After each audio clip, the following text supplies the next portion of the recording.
Okay, so today we're really diving deep, and I'm excited about this one. Yeah, that one's pretty cool. We're tackling Paulo Savaget's The Agile Mindset, Mm-hmm.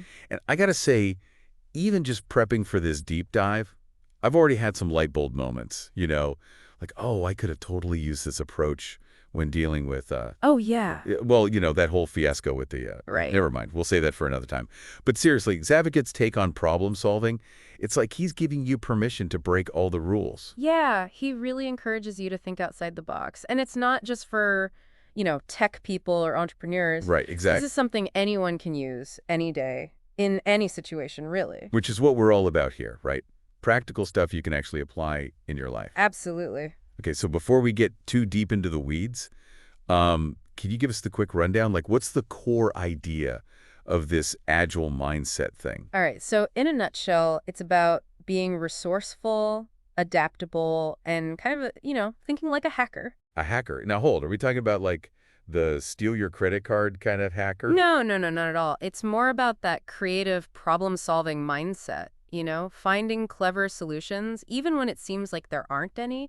Like, think about how some of the most successful companies out there got started. Airbnb, for example, they totally hacked the system by leveraging Craigslist. Oh, that's a good one. Right, they saw a need, they saw an existing platform, and they found this brilliant way to connect the two. And didn't Coca-Cola, like, have something to do with, Oh, yeah, the Cola Life Project. yes, that was amazing.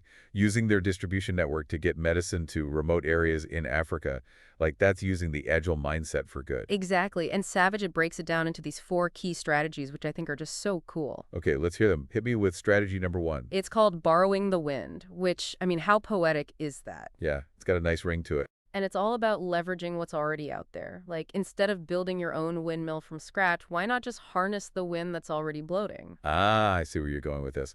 So the Cola Life example, that's a perfect example of borrowing the wind. Right. They could have spent years and tons of money setting up their own delivery system, but they realized, hey, Coke's already everywhere. Why not just use their network? Brilliant. And it's not just about physical stuff either, right? It could be knowledge, connections, anything that can give you a leg up. Yeah, totally. Like, think about the early days of Facebook. They borrowed the wind of college networks to build their user base. Right, okay, so borrowing the wind. Got it. What's strategy number 2? This one is called Finding the Gap, and it's a bit more, sneaky in a good way. Sneaky. Okay, now you've got my attention. It's all about understanding systems so well that you can spot their weaknesses, their vulnerabilities, and then use those to your advantage. Almost like those World War II code breakers who cracked the Enigma machine. Yes, exactly like that. They didn't just brute force it. All right. They found patterns in how the Enigma operators used the machine, and they exploited those gaps, those little cracks in the system. Wow, so it's like a puzzle, but instead of pieces, you're looking for, these hidden opportunities, these ethical workarounds to make things smoother, more efficient. Exactly. And the key here is that it's ethical, right? We're not talking about breaking the law or anything like that. Right, of course. It's about finding those clever workarounds, those little loopholes that everyone else is missing. Okay, so far we've got borrowing the wind and finding the gap. Mm-hmm. What's next? The third strategy is called sidestepping the barrier. Sidestepping the barrier, huh? Okay, I got to know, what does that look like in the real world? Well, sometimes you come up against these obstacles, these barriers that seem impossible to overcome directly. Right, like, I don't know, writer's block or something. Sure, that's a good example. Or like, traffic. Okay, maybe not traffic, but you get the idea. It's about finding a creative way around the obstacle rather than trying to smash through it head on. Ooh, I like that.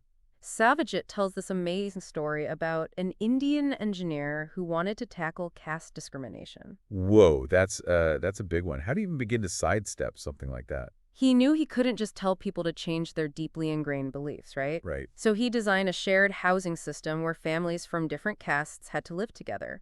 By changing the environment, by forcing interaction, he created a situation where those barriers naturally started to break down. Wow, that's brilliant. He didn't attack the problem directly, he just changed the whole playing field. Exactly. And that's what sidestepping the barrier is all about. It's about thinking creatively, finding those unexpected solutions. Okay, I am loving these strategies. So we've got borrowing the wind, finding the gap, sidestepping the barrier. What's the fourth one? Give it to me. All right, this one's called the second best option. Second best option. Wait, doesn't that sound a little bit, I don't know, like giving up? I know. It sounds a little counterintuitive. Yeah. But here's the thing. Sometimes the perfect solution is just not realistic. Like, we might not have the time or the money or the resources to make it happen. Okay. Yeah, I can see that. So what do? We embrace the second best option, the one that's actually achievable right now. Okay, so it's more about being pragmatic. Exactly. It's about making progress, not getting stuck in perfectionism. That actually reminds me of this one time when I was, Yeah. oh, never mind, it's a long story. So Savaget gives some examples of this second best option in action, right? Oh, yeah. Like the one about fighting illegal logging in the Amazon. They needed a way to detect chainsaws operating in the rainforest. Right. But like high-tech monitoring systems are super expensive, aren't they? Exactly. Way too expensive for what they could afford. So what did they do? They used old cell phones as listening devices. Wait, really? Old cell phones, like flip phones. I think they were a bit more modern than that. But yeah, the point is they found a cheap, accessible solution that actually worked. It's like, forget fancy, just make it happen. Right. The second best option is all about resourcefulness, creativity, and getting things done. Okay, these four strategies, borrowing the wind, finding the gap, sidestepping the barrier, and the second best option, they're all fantastic in theory. Mm-hmm. But how do we actually apply this agile mindset in our own lives? Like, where do we even begin? Well, Savaget lays out a pretty straightforward four-step process. First, you got to define the problem. And I mean, really define it, not just the surface level stuff. Okay, so like instead of saying I'm always late, it's more like, okay, but why am I always late? Right. You got to dig down to the root cause. Gotcha. So what's step two? Challenge your assumptions. Ask yourself, what if the rules everyone else is following don't actually apply here? What if there's a completely different way to approach this problem? So it's like questioning the status quo, right? Exactly. That's where the real innovation happens when you start to think outside the box. All right, I'm ready to break some rules. Well, maybe just bend them a little. The third step is all about experimentation. Don't be afraid to try things, even if they seem a little crazy. Remember, failure is just feedback. Love that. It's like those minimum viable products that tech startups are always talking about. Get something out there, see what works, and iterate from there. Yep, it's about action, not just endless planning. And then finally, the fourth step is to always, always keep ethics in mind. Make sure your solutions are sustainable, responsible, and not just quick fixes that create bigger problems down the line. Right, of course. Okay, so this agile mindset, it's not just for individuals, right? Like, wouldn't this be a total game changer for organizations too? Oh, absolutely. It's about moving away from that rigid, top-down approach to something much more flexible, adaptable, and responsive to change. Interesting. So like, instead of having this big bureaucratic system, Right. You create a culture where everyone's empowered to contribute ideas, to experiment, to try new things. I bet a company like SpaceX or Tesla, they must operate with something like an agile mindset. I would bet on it. They're all about innovation and speed, and they're not afraid to take risks. Yeah, that makes sense. Okay, so we've talked about applying the agile mindset to business. Mm-hmm. But what about just everyday life? Like, how does this help me get stuff done, around the house, at work, just in general? Well, one of the biggest benefits is that it helps you break down those big, overwhelming goals into smaller, more manageable steps. Savaget calls them small wins, and they're key to building momentum. So instead of getting paralyzed by this giant to-do list. Right, you focus on knocking out one small thing, then another, and you celebrate those victories along the way. It keeps you motivated and helps you make real progress. Okay, I like that. Celebrate the small wins. I could definitely get behind that.